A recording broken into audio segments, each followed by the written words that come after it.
we are going to be appearing at Whole Foods Market in Tustin, California. We're going to be there May 15th with Dr. Bill from Stone Brewing Company, Master Pairings, New Brew Thursday, as well as with Annette Barron, who is the creator, director, producer of the documentary Beer Wars.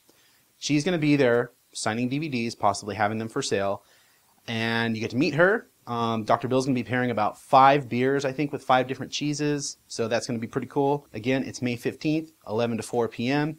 Be there. Hey everybody, it's New Brew Thursday! Woo! And yeah, we're here at Beachwood BBQ. We're here with Gabe Gordon. He's the proprietor and the owner. How's it going? Good, how you doing, man? Good, good. So far, so good. This is one of my personal favorite places to go in Seal Beach. I live about 5 miles from here, so I'm here as often as I can. But you guys are the best freaking craft beer place in Orange County. I'm gonna say it right now. Thank you. We've been open 3.5 years and started off as like 9 tables, 3 seats at a bar, 10 taps, and just like a really core type menu of barbecue. And got busy pretty quick and kind of found that there was a huge need for craft beer in the area. And we started off always having craft beer. There was my like the biggest brewery I think we poured was like on the opening list was Koenig Pils. Awesome. So that would have been like that was our opening Pilsner. And yeah, and so, you know, we found people were really into it and into the beer and into the barbecue, and we were lucky enough to, people next door to us went out of business, so we expanded the taps to 22 in a cask. Wow.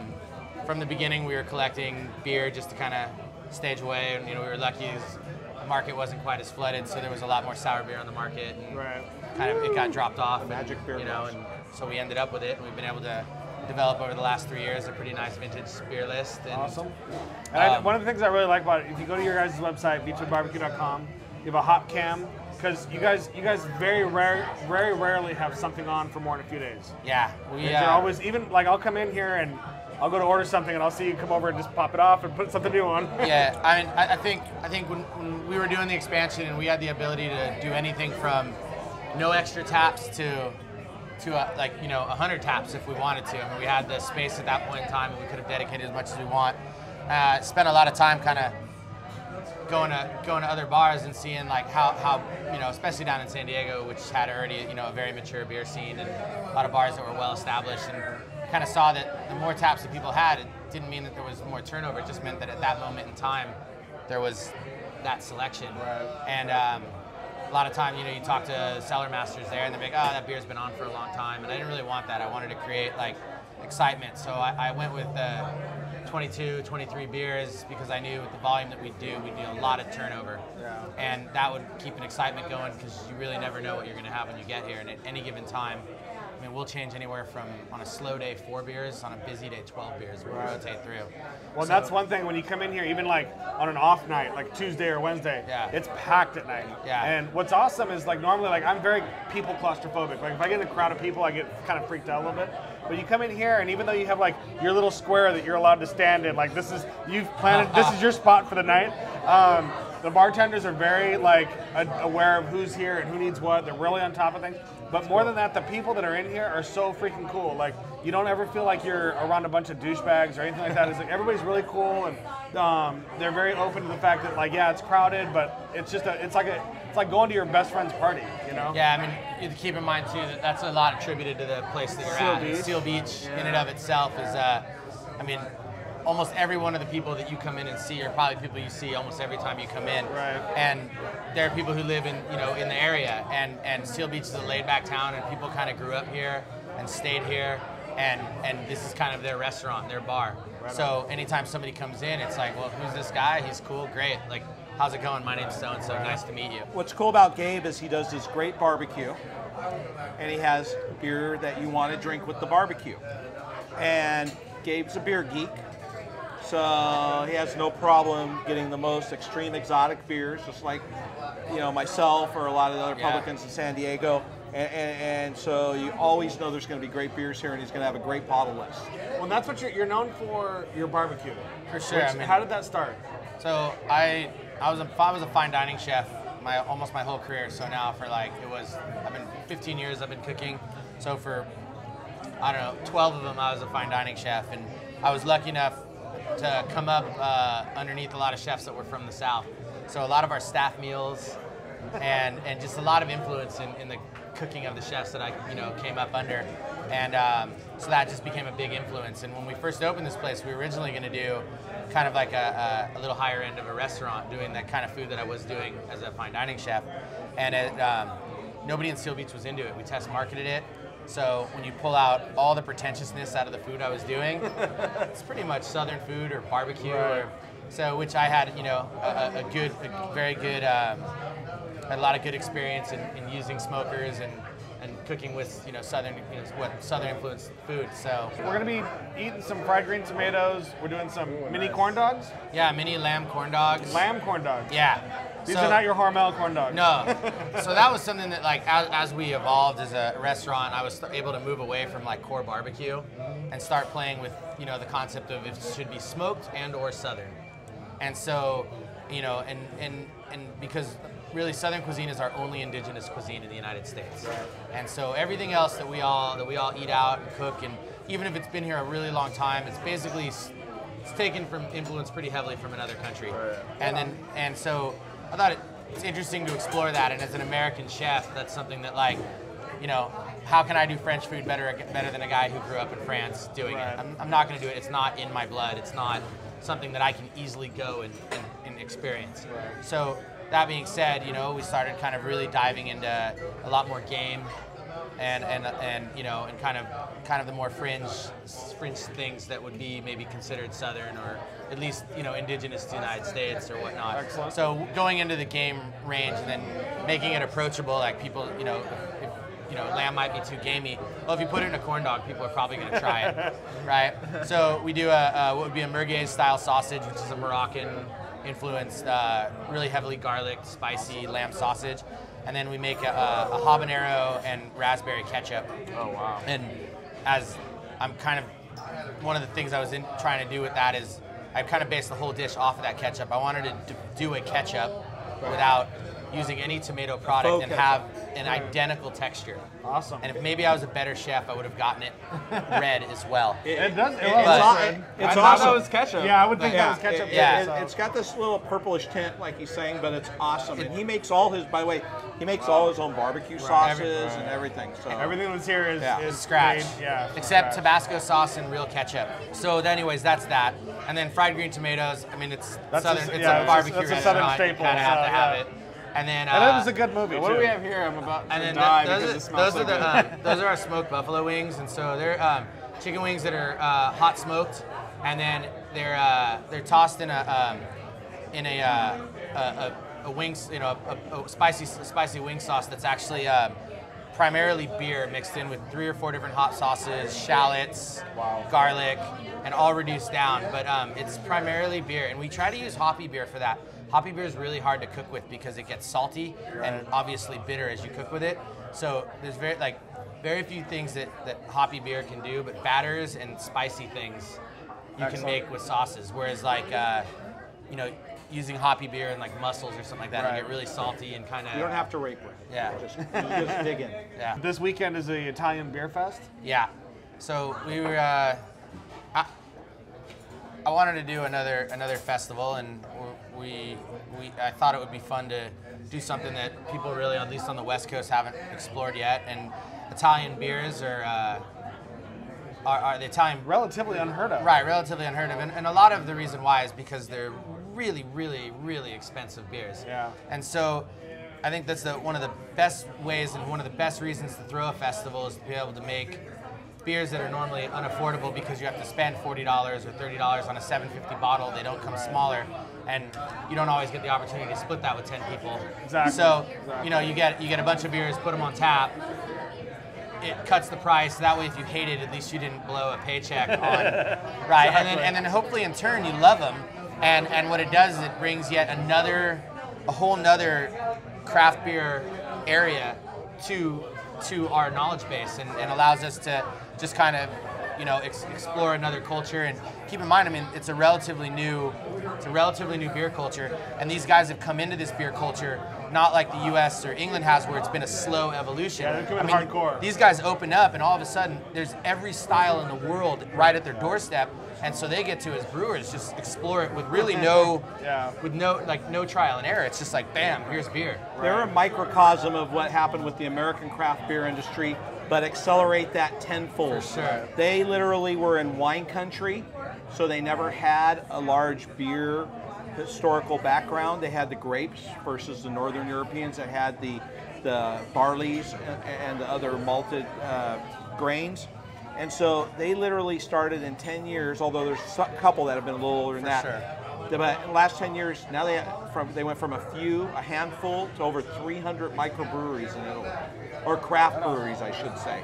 This is one of the first times where I've been able to put up an entire tap list, not have been able to try 90% of the beers, and it's, you know, it's. So you're going to be pretty tipsy for the rest of the Yeah, weekend. no, I mean it's awesome to be able to walk in a place, and you know that's kind of one of the great things about, like, say, you know, going to one of Bill's festivals is because also, you know, he'll gather enough beers that I haven't tried a lot of those too, but to have it in my own space where, like, I get to look at the list and be like, oh, you know. Let's see what I'm going to be drinking today. Yeah, and it's cool because it's like, I feel like that's you know, it's nice to be able to be a beer geek and walk into a place and go, you know, and have it as a throwback to, like, when you first started drinking beer and walked in and just saw a normal tap list and went, wow, that's amazing. We have 4 of the Italian ones here. Which ones do we have? Bill, you did the ordering, so. Bill selected those beers. So. I'll tell you what they are, and then I'll let Gabe expand on that. So Brad's drinking the pills. Right. That's PILS, pills, right? Yeah. From It's Pazza. like an acronym. Yeah, there are some pills on your festival list, Yes. but yes, that's the PILS from Pazza. So it's a barrel aged. So that is a oak aged. It's supposed to be an oak aged imperial pilsner. I think it's 7.5% is what it comes in at. Wow. The oak really shines through on that, my opinion. And that's actually, all the Pazza beers are made in an Italian prison. I don't know if that's a good thing or not, but By Italian prisoners? but I would imagine free labor, right? Wow, Yeah, seriously. I mean, at least the guy they clean the tanks, the Italian prisoners, right? Yeah, you figure exactly. They did all the CIP All the work. Pazza, you said? All the Pazza? All the Pazza beers. So, Wow. So I've got the Genziana. right. So Genziana, that was the. Actually, I passed it to you, I think. Oh, right. I think. Yeah. Wait, hold on.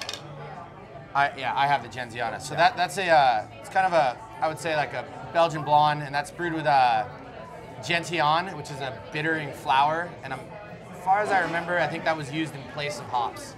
So it's a really nice, interesting beer, and the flour, the bittering aspects of it are fantastic, considering it's a flour that they use to do that. Right. And then the 25 Dodici. I'm looking in this direction because Right. there's a whole list List of up there. stuff over here. But So that was the that's the winter ale is what they were calling it, and that was that had berries, pepper, coriander, and chocolate, Got all kinds of crazy chestnuts, stuff. and that's something That's too. that right there? Yeah, and when we were first planning the list and I was trying to order beers, what I found is every brewery, I think, in Italy makes a chestnut beer. And I thought that's what we were going to end up with, like, was 24 chestnut beers. Right. And thankfully the breweries, either we missed the ordering time, but mostly it was not chestnut Yeah, I beers. want to see a chestnut festival next year. Yeah, right? I told the Lorenzo DeBove, who's the kind of Italian beer ambassador, he said, oh, but there's at least 50 chestnut beers, but they're all different because some are chestnut oils, some are different chestnuts from different trees, some are different parts of Italy, so it's all different. And then I think Steve must have the, what else did I order? The Chiostra Chiostra. yeah, from Piccolo. that's over there somewhere. Yeah, right there. I know. I'm going to have to Piccolo look at that one. Verifico.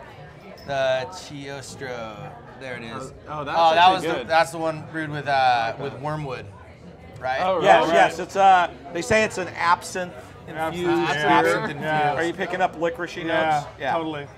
Huge ass.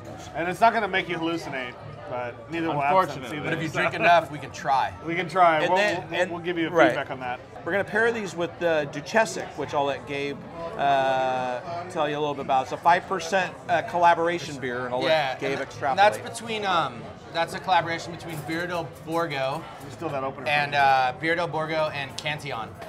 And so that beer is actually basically a version of Genziana. That was the shot. flour bittered beer. and also a 1-year-old lambic from Cantillon. I just want to say the My Antonio is the dogfish head. So that's what we're going to try pairing with these. The nose is quite a bit more sour than it was when we first got these. I like it.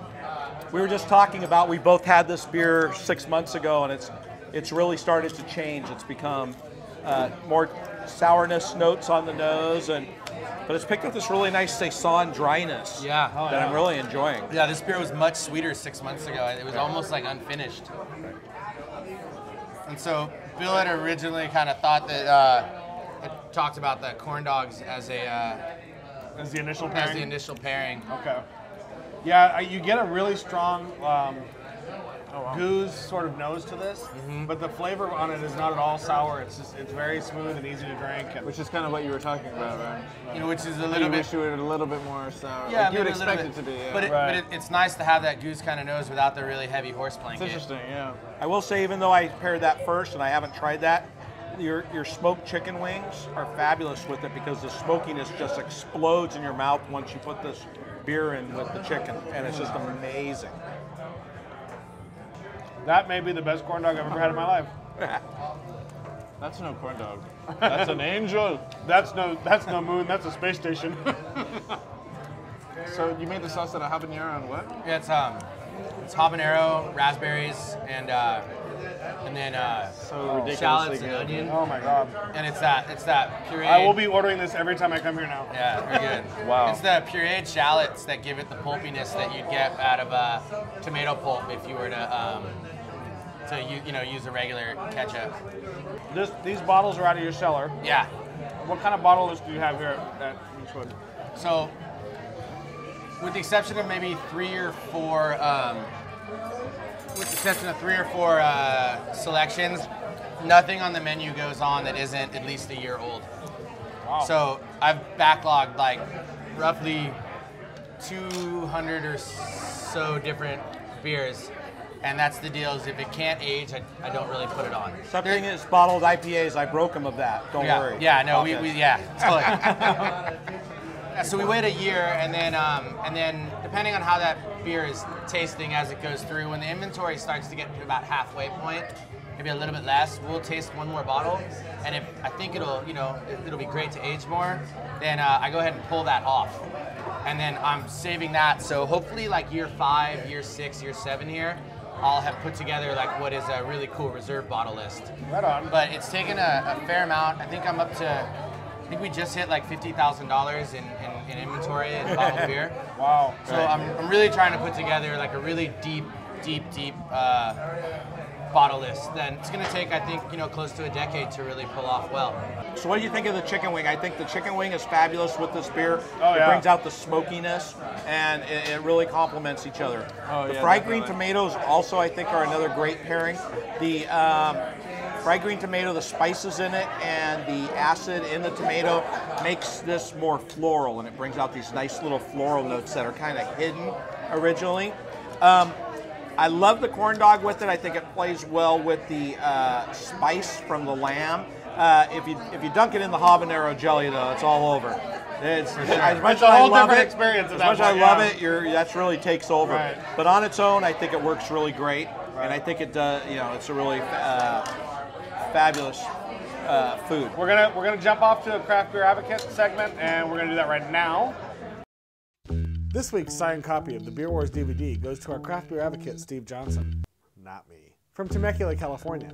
He writes in, I'm a member of the Heatwave Riding Club, a club that rides motorcycles around the Temecula, California area.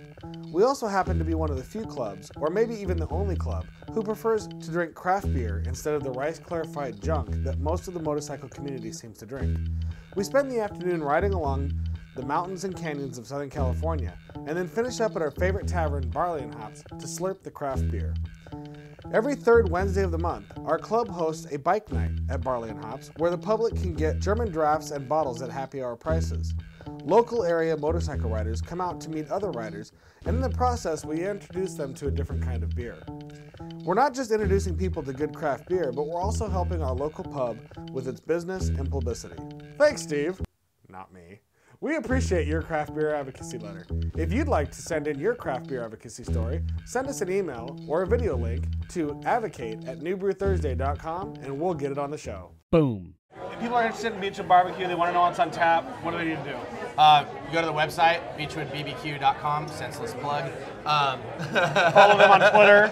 You guys post your tap list on Twitter? So our tap list, we actually have a webcam that every 15 minutes live updates the tap list. So you go on, click on the hop cam, and that's that fun thing up there.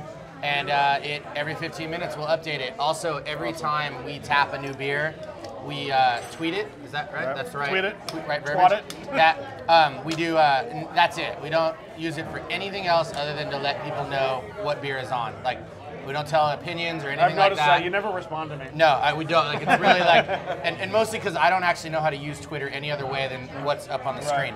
And then and we actually installed a whole computer system that does Twitter and then has Beer Advocate and Rate Beer on automatically, so that way it's a reference for all of our servers in case we put a new beer on in the middle of shift that they don't know about, which seems to be a big problem here. That beers come and go like crazy.